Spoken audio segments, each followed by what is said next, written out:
Cette question de l'identité m'a pas mal interrogé. Et j'essaie de comprendre en fait comment pouvoir la définir. Et un jour, j'ai eu un coup de génie. Identité nationale, c'est simple. En général, je pense que la plupart dans la salle 1, on a tous un bout de papier qu'on appelle une carte d'identité. Et là-dedans, c'est décliner notre identité.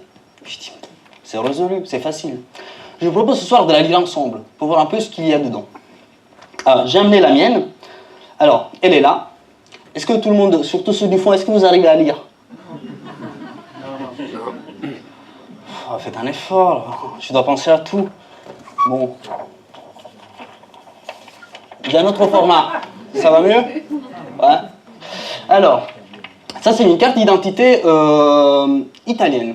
Je suis italien, vous vous en doutez bien, à un moment donné, quand je sors ma carte d'identité. Il y a quelques différences avec la carte d'identité française, mais on va commencer par lire celle-là. Je vais l'accrocher.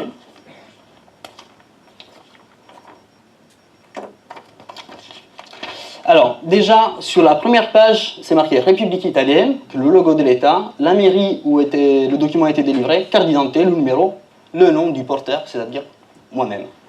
Quand on l'ouvre, la chose qui nous saute aux yeux, en fait, c'est la jolie photo.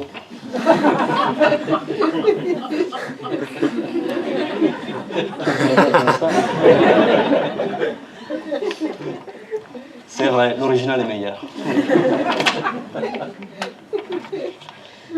Mais on va se concentrer plutôt sur la partie gauche, ça ne vous dérange pas. Sur la partie gauche, on trouve des informations un peu classiques, ce qu'on appelle les coordonnées. Donc il y a mon nom de famille, mon prénom, ma date de naissance, là où je suis né.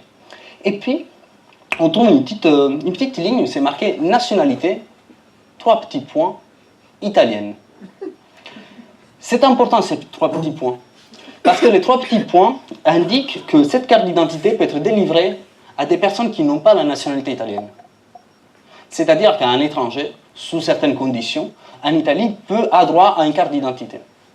Les cartes d'identité en Italie sont un système pour identifier en fait, toutes les personnes qui résident dans le pays à un certain moment.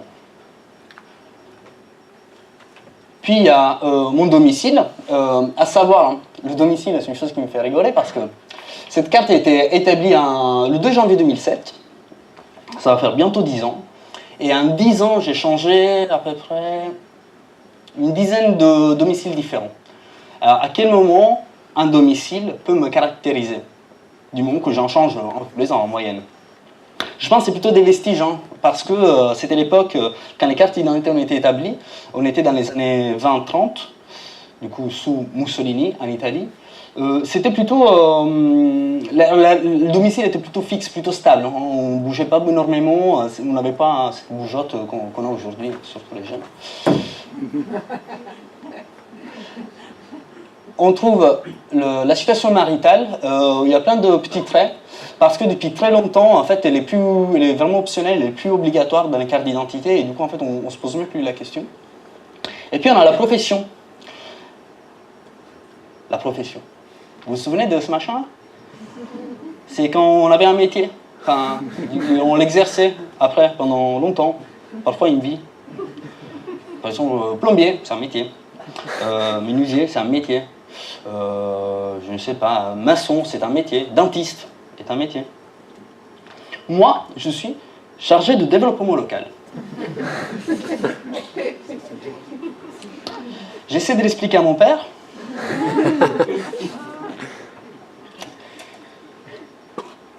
Je suis pas sûr qu'il ait compris.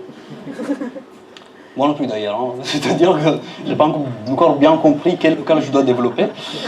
Mais en tout cas, j'essaye tous les jours de développer du local.